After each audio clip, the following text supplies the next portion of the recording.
అంటే ఫిజికల్గా మన ఇద్దరికి 100% సాటిస్ఫాక్షన్ ఉండాలి కదా.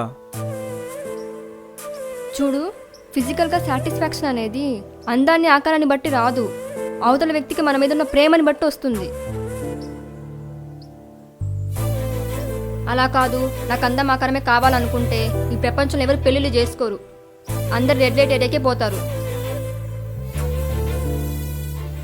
ప్లీజ్ అర్థం చేసుకోరా. చిన్నప్పటి నుంచి నువ్వంటే నాకు చాలా ఇష్టం. ఆ ఏజ్లో నాకు అది ప్రేమో కాదో కూడా తెలీదు. నా ఏజ్ పిల్లలంతా ఒక దగ్గర ఆడుకుంటూ ఉంటే నేను మాత్రం నీ చుట్టూ తిరుగుతూ ఉండేదాన్ని. నువ్వు నాతో మాట్లాడకపోయినా పర్వాలేదు, నువ్వు ఇంకొకరితో మాట్లాడుతూ ఉన్నా నీ మాటలు వింటూ ఉండిపోయేదాన్ని.